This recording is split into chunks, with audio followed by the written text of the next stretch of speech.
Yeah, that's impossible. We live together, after all. You just have to sign the divorce papers.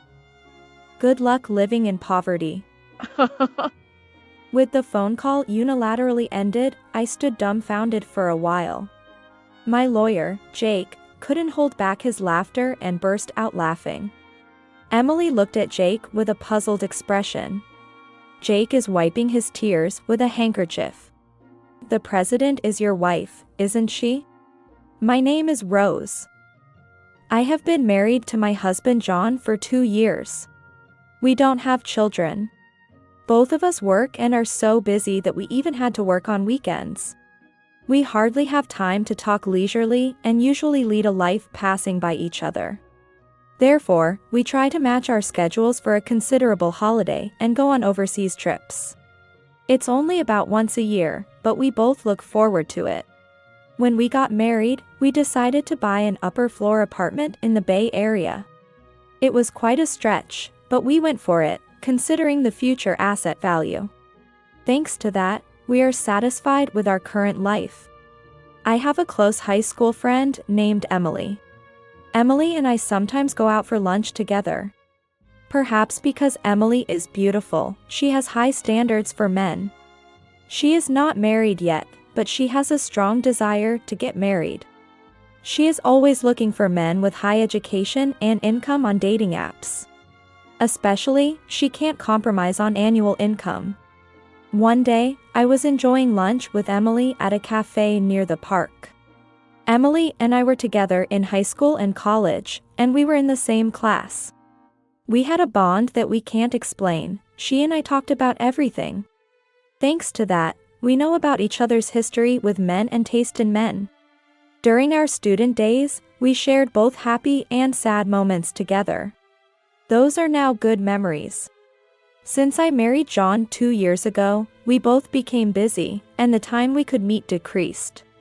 Now we only see each other once or twice a year. Hey, can I come over to your apartment next time, Rose?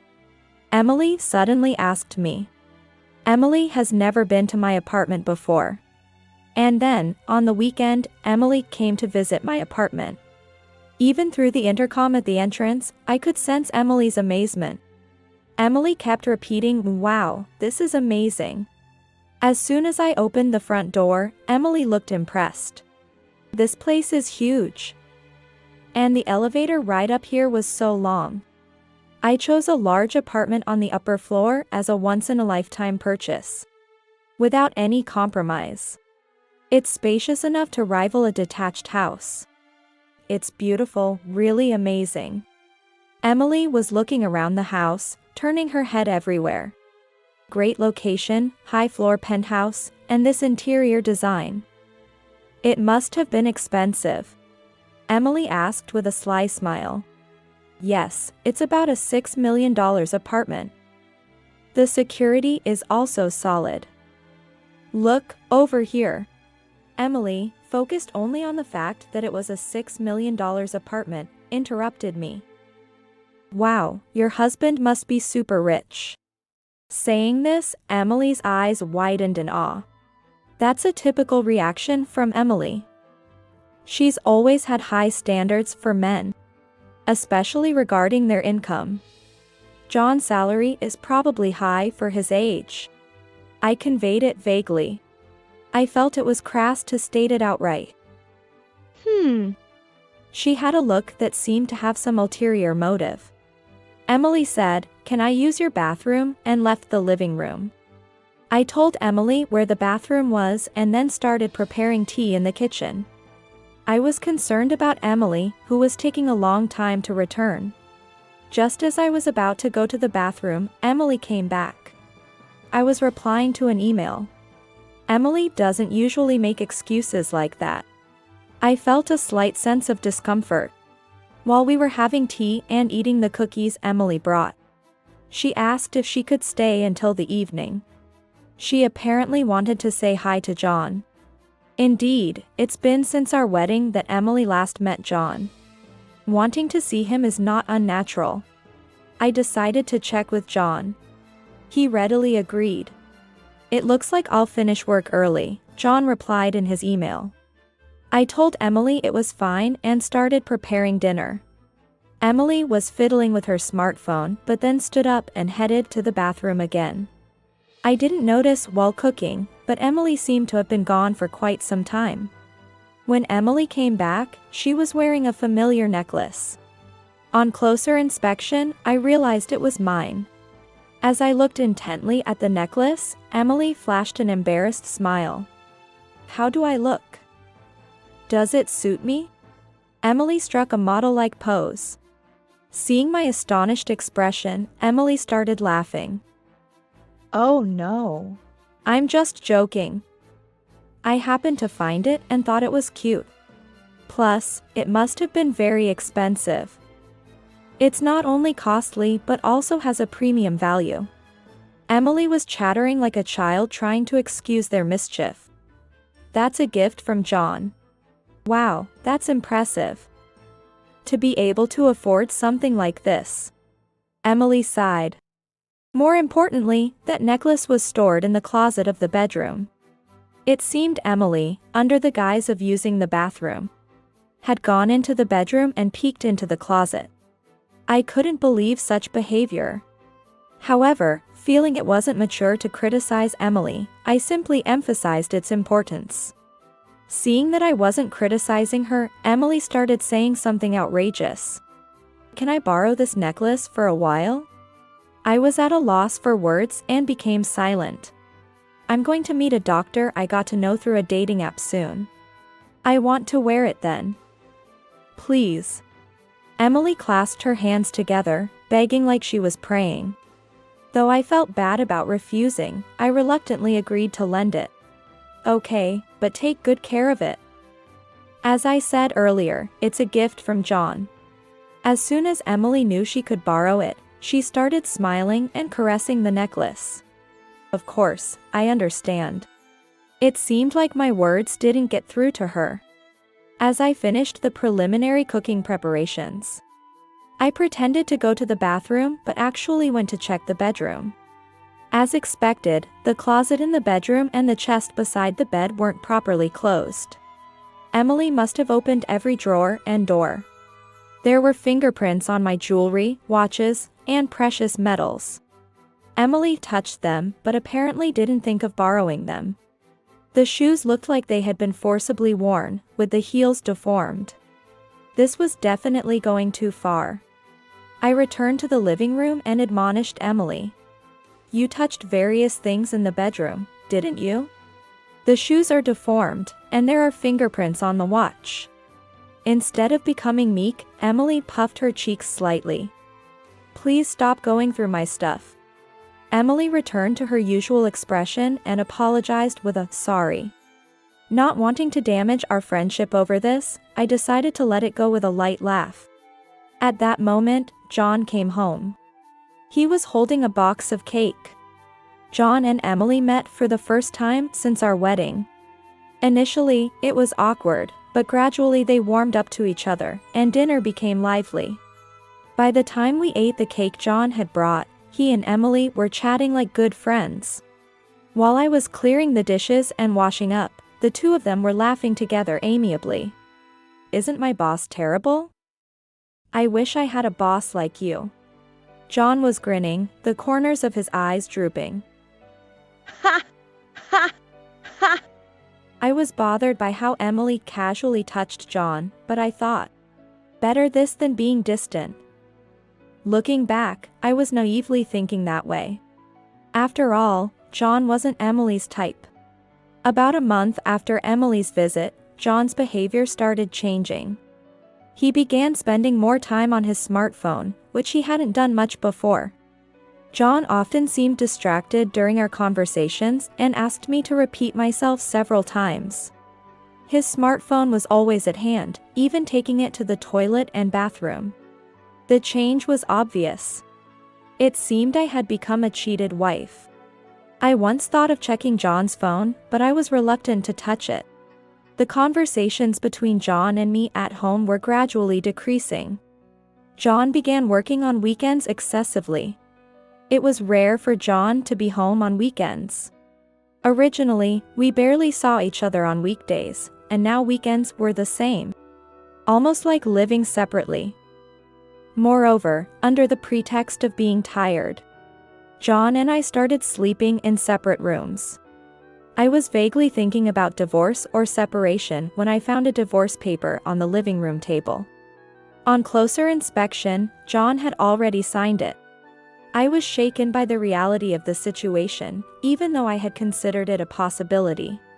With trembling hands, I managed to call John. I just got home and found divorce papers on the table. What does this mean? It means just that. I want to divorce you. I wanted to know the exact reason and pressed John for an answer. According to John, I've found someone I love. This isn't an affair. I'm serious about it. It sounded like he was living in a fantasy. But in any case, it was nothing but an affair. Then, I heard a familiar female voice over the phone. It was Emily's voice. Well, this was as I had expected. I'm dating John. And I'm thinking about marrying him. Although I had suspected it. Having it confirmed like this quickened my heartbeat and brought on an unpleasant sweat. When I met John at your house, it was love at first sight. We exchanged contact information and started messaging. Gradually, it led to, love. Emily's way of speaking had become vulgar. Maybe this was her true nature. John says there's nothing left to talk about. Can you just sign the divorce papers and send them off quickly? I want to talk things over. Tell John to come back home. Yeah, that's impossible. We're living together. You just have to sign the divorce papers. Good luck going back to living in poverty. Holding the phone after the one-sided conversation ended, I stood dumbfounded for a while. Then, I had many sleepless nights. John didn't come back home. I couldn't bring myself to touch the divorce papers left on the living room table. They just sat there, untouched. Moreover, Emily sent me several photos of her and John together. She was flaunting their relationship. It was clear they were close, but why are they treating me like this? My mental health deteriorated, I looked pale, and sometimes I was vacant even during the day. Worried, those around me suggested I see a therapist, and I ended up going somewhat forcibly. Taking medication helped me regain some peace, and I started to sleep better. I managed to go to work. But then, an unbelievable incident occurred. When I returned home from the hospital, something was off inside the room. When I checked the bedroom closet, bags and jewelry were missing. The count of jewelry and watches in the chest was off too. There was only one person who could do this. Why would she go this far? What had I ever done to deserve this? My insomnia returned, and I spent my days dazed and sleepless. During counseling at therapy, I mentioned the theft at home. And they strongly advised me to consult a lawyer. I contacted the company's lawyer, Jake, and arranged a meeting. The first thing Jake asked during the meeting was, "What would you like to do?" "I'll get a divorce. I want those two to face proper consequences." I answered immediately. I was surprised at myself. Just a short while ago, I was wondering what to do. It came out so easily from my mouth. Perhaps, deep down, I did want to punish them. After being tormented so one-sidedly, it's only fair to fight back. A week later, I received a call from Emily. I had sent her a certified mail. Hey, what are you thinking, sending a certified mail to my office? Emily sounded very angry, her voice filled with rage. You should have expected at least this much for what you've done. Anyway, I've left everything to my lawyer now. I hung up the phone. Emily tried calling several times after that, but I ignored all her calls. Then, I received a call from John. I had sent a certified mail to his parents' home. Apparently, the affair had caused a huge uproar at his home. I wanted to laugh at his self-inflicted troubles, but restrained myself.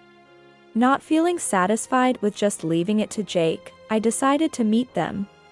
I wanted to confront them thoroughly. Jake arranged a meeting at his office. A few days later, they reluctantly showed up at Jake's office. I expected them to bring their own lawyer, but they came alone. Emily burst through the office door roughly. John followed her, looking uncomfortable. "Finally, I get to meet you, you coward." Emily didn't try to hide her indignation, but John stepped forward to try and stop her. "Because of you, always running away, our wedding keeps getting delayed." Emily looked like she might throw her bag at me any moment. John was trying hard to hold her back. As I watched the two with a pitiable feeling, Jake nodded at me slightly. "Please stay calm. Any violence or abusive language will result in immediate police notification." "Understood?" The mention of the police made Emily stiffen. With Jake's intervention, Emily and John calmed down and took their seats. Facing each other across the office table, the discussion began. "John, you are seeking a divorce, correct?" Emily sat arrogantly, while John slouched, looking diminished. "We agree to the divorce. However, given the affair, we will claim damages. Do you have any objections?" John's face began to cloud over. "I'll agree to the divorce. Just don't contact us after paying the compensation." I quietly nodded in agreement. Emily looked displeased. Perhaps she expected more resistance from me. As Jake started discussing the alimony amount, Emily snapped. "I said any amount is fine. We have more money than we know what to do with." Emily spoke arrogantly, crossing her arms. Jake looked at her with interest, saying, "Oh? Yes, don't you know? John is the president of a jewelry company with an annual turnover of $67,600,000. John looked up, flustered, and tried to restrain Emily's arm. Emily, her face flushed with excitement, continued talking. "Damages for an affair is nothing to us. I'll even give you a fair share of the property."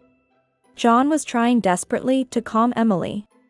Emily shook off John's hand and kept talking. "Your salary must be barely enough to live on, right?" Emily said this with a laugh. Jake couldn't contain his laughter and burst out laughing. Emily looked at Jake with a puzzled expression. Jake is wiping his tears with a handkerchief.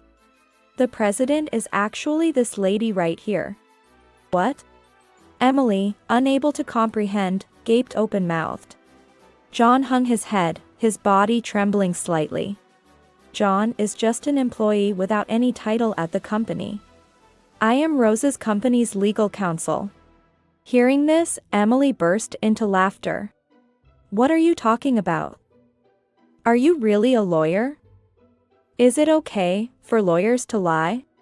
Jake replied calmly. "Why not ask John himself whether what I said is true or not?"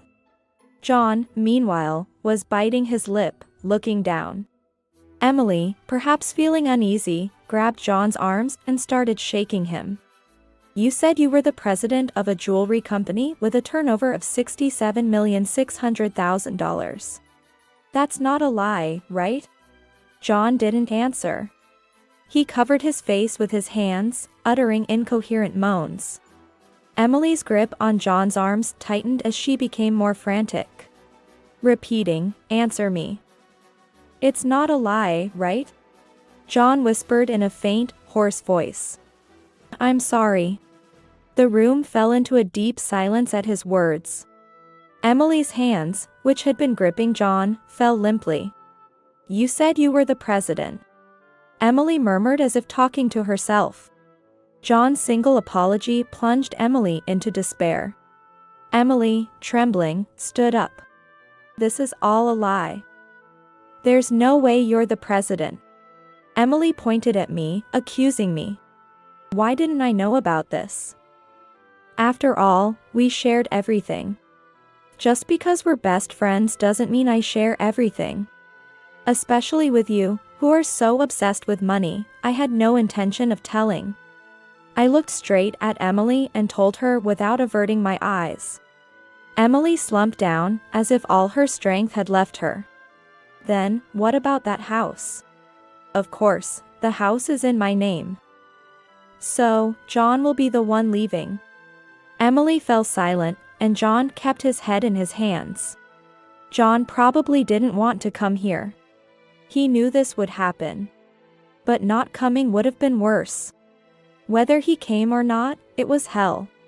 Hell was all that awaited John now. Jake began to disclose the evidence I had gathered. First, these photos of John and Emily together. They were the photos Emily had sent to my phone, printed out. Jake placed an IC recorder on the table and played the recorded conversation. Why would you send me something like this? I was just sharing a bit of our happiness with you. As Emily's voice played, John seemed to be holding back tears. Are you still clinging to him? I just want the divorce done quickly. I know what you're clinging to, John's income. He's the president of a jewelry company with a turnover of $67,600,000, right? You hid it because you thought I might take it, right? Emily, perhaps embarrassed, covered her face with her hands. Hurry up and divorce, leave that tower mansion. It'll soon be mine. Too bad John didn't come back. I'll give you as much alimony as you want, you poor thing. Your aim was not John, but his money. I'm speechless at how John was deceived by that. John looked down, tears spilling, staining his pants. Emily and John fell silent. Do you really think this is the end? What else could there be? Emily, you entered the house when Rose was absent and stole various items, didn't you? I felt a sense of relief at Jake's calm demeanor. John looked surprised. It seemed he didn't know anything about it. Hey, what's this about stealing? Emily bit her lower lip and trembled. No, it wasn't me. I don't know anything about it. Jake placed an iPad on the table and played a video. The footage showed Emily sneaking into the bedroom, taking bags and jewelry, and any other expensive things, and stuffed them into her bag. Emily stared at the video, eyes wide. What's this? Why did you film this? Isn't this invasion of privacy? John covered his face with his hands and sighed. Our house has surveillance cameras installed. Why didn't you tell me that earlier? I never thought you'd come to steal. This foolish exchange was giving me a headache. And you used my keys without permission. I wanted them. Besides, it's your fault for not buying them for me. The two started arguing, ignoring us. Jake and I were dumbfounded. Please save the argument for later. Regarding this theft, we will file a report with the police. Emily seemed to panic at the mention of the police. The police? Isn't that a bit much? I just borrowed my friend's things. I never said anything about lending those items to you. I spoke calmly. Besides, you're not a friend or anything like that. You were just a classmate. So, I will be filing a police report. Emily's attitude became resigned. Don't say that. I'll compensate, I promise. Just please, no police. Emily began to kneel and apologize. I looked down at Emily and said coldly, "You're going to compensate? The items you stole are worth more than your annual salary. Are you sure you can handle that?" Emily was speechless. And that's not even including the damages. Emily turned to John, pleading with tears in her voice. Hey, you'll pay for me, right? Even if you're not a president, you make money. John nodded silently. He can't pay for you. He's about to be fired. John looked shocked and turned his face towards me. Indeed, John hasn't been to work since leaving the house. Plus, With this commotion, there have been complaints from his superiors. John held his head, looking like he might collapse at any moment. But what about the property division? I'll pay with that. That's not possible. Rose and John have a prenuptial agreement regarding their assets. You haven't heard anything from John, have you? He never told you the inconvenient truths. I looked at John with disdain. Jake placed the contract on the table. The contract states that if the marriage lasts less than 3 years, neither party is entitled to claim assets from the other. You are currently in the 2nd year of marriage. Emily tried to grab and tear up the document. That document is a notarized deed, so you should handle it carefully. Tampering with it could be criminal. Emily's movement halted at the mention of a crime. John, you have savings, right? Use that to pay. John looked at Emily with resentment. Have any savings? You always wanted sushi, steak, this and that. There's no way I have savings. It seems so. And there appear to be some debts from less reputable sources. Emily slumped her shoulders in defeat. Her previous glamorous and attention-grabbing demeanor was nowhere to be seen. It was her own doing, she got what she deserved. The two of them looked exhausted, muttering things like, "This wasn't supposed to happen," and "What do we do now?" I decided to leave the rest to Jake and stood up. Emily, money isn't something you steal from others. It's something you earn through effort. The divorce was finalized without issue. John's belongings were packed and sent back to his parents' home. John's parents repeatedly apologized and even sent a letter of apology.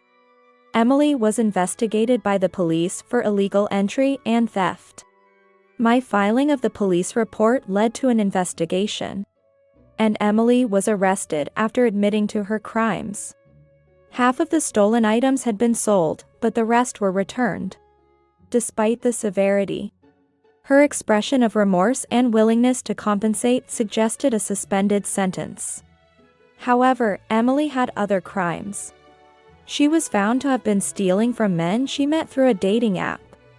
This led to a likely prison sentence. Emily had overreacted to the mention of the police and crime for a reason. John, unable to live in Emily's apartment, moved to an old apartment in the suburbs. He was looking for work, but his unexplained absence and poor work attitude from his previous job made it hard to find employment. Currently, he's just getting by with day labor. I've been receiving regular updates about their whereabouts from Jake. After the divorce, I focused more on work. Currently, I'm working on expanding the distribution of our company's jewelry to Europe. The idea came when I took a long vacation to Europe as a sort of ritual to shake off the bad luck after my divorce. I had the opportunity to drink wine with the owner of a jewelry shop in France. During that time, I passionately discussed jewelry design with the owner. We hit it off, and he agreed to display my company's jewelry in his shop. The owner is a wonderful man, and perhaps due to his own divorce, he understands the pain in my heart. To be honest, I've been focusing on sales in France because I wanted to see him. It might be mixing business with pleasure, but I think I deserve this perk. After all, I've been through a lot.